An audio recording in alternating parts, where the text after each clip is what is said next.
Alright, hey guys, remember it's TCG back in the video. With this video, I'll be going over the new Chimera rework that is also built in with the new Illusionist Monster Type. So let's just go over it right now. So this is Gazelle, the King of Mythical Claws. So we can see here, yeah, just a gray lion that's going to be used in order to be fused into the Chimera, I'm assuming. You can only use the first and second effect of this card's name each once return.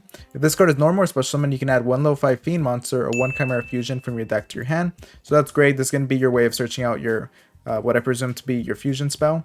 And also a way of searching out a level 5 Fiend monster. So I'm pretty sure it's going to be a level 5 Fiend, and based on, I think that's going to be the next card.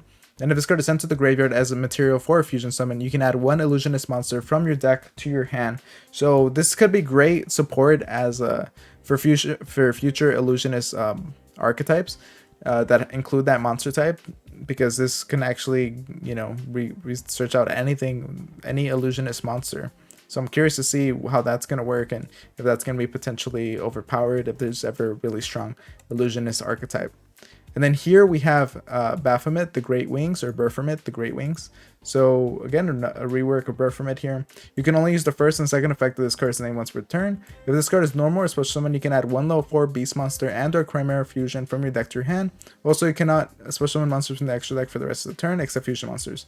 So this card is going to be your way of searching out Gazelle, the King of Mythical Claws. So you can see that they're able to search each other out depending on which one you have. You can use that one to get the other, as this is your Fiend monster. And then if this card is sent to the graveyard as material for a fusion summon, you can target one Illusionist monster in your graveyard to special summon it. So being able to use this, fusion these two, and in order to get Illusionist monsters, either add one from your deck to your hand, or to special summon one from your grave. And then here we have Cornfield Quatter, which is a low 4 wind Illusionist effect monster. So this is our first Illusionist monster here.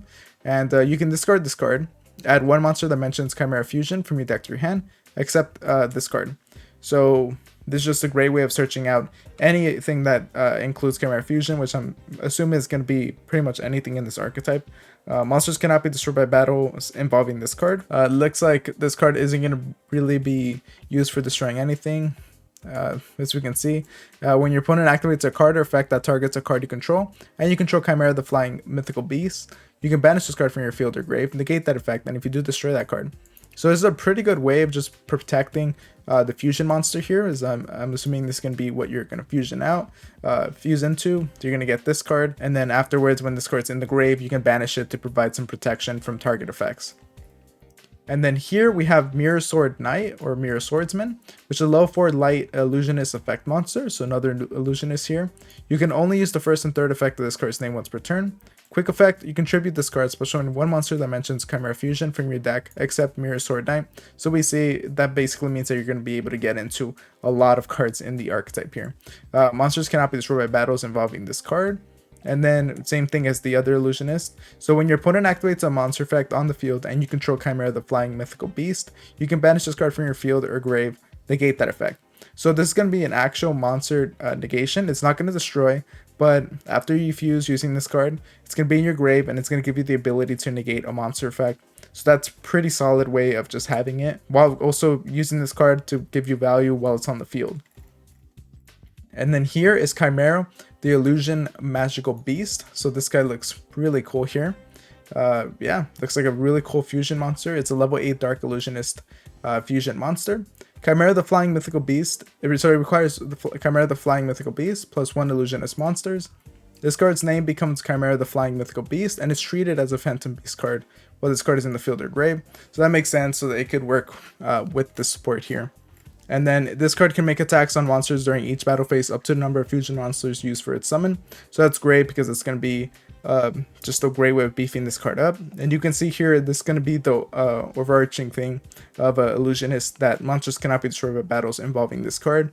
But this could be useful as a way of just continue. I mean, I guess it doesn't really matter because it doesn't say. Oh yeah, this card can make attack on monsters during each battle phase up to a number of fusion materials used for its summon. So it is actually relevant because being able to not destroy them means that you can, you know, continue to attack them even after one of your other monsters, one of your Illusionist monsters attacks. you can go into that and attack with this. So you're basically killing for life points, not necessarily destroying their board. And if this card battled an opponent's monster at the end of the damage step, you can change the opponent's monster's attack to 0, also negate its effects. So yeah, it looks like it's just going to be a way of kind of hindering the monster but keeping it on the board. So there could be good and bad from that. Obviously they're going to be able to use it, link it away, synchro, whatever they want to do with it, or tribute it. You know, there's a lot of value they could still get out of it. But if they don't have a way to get rid of it, it could be a way of just blocking those zones. And then here we have Chimera, the Phantom Mecha, the Phantom Beast King, which is level 6 Wind Beast Fusion effect monster.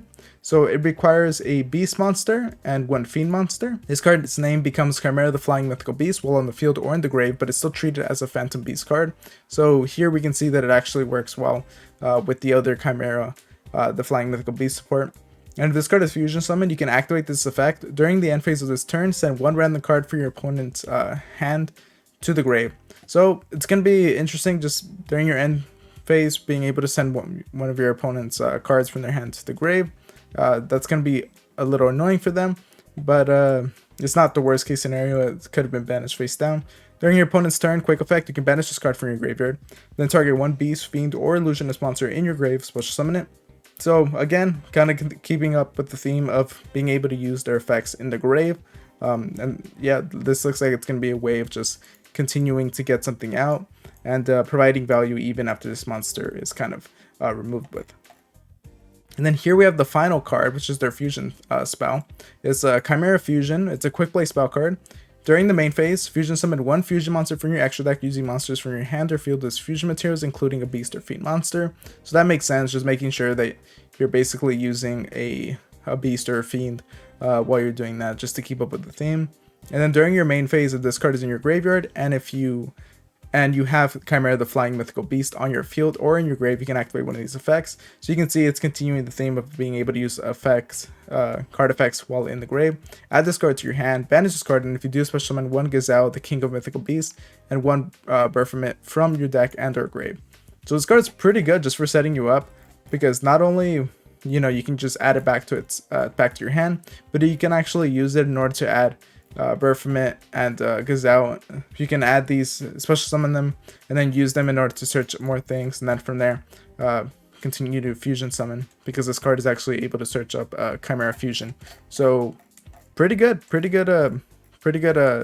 archetype here, and it looks like it's gonna be pretty fun to play around with. At least I am thinking of making a combos video for this, just testing out the new support. Let me know if you guys are interested in seeing that and what you guys think about the new support or the new archetype, and the new rework of just Chimera overall, and the new Illusionist Monster Type. But make sure to like, comment, subscribe, and all that, and I'll see you guys next time. Thank you for watching.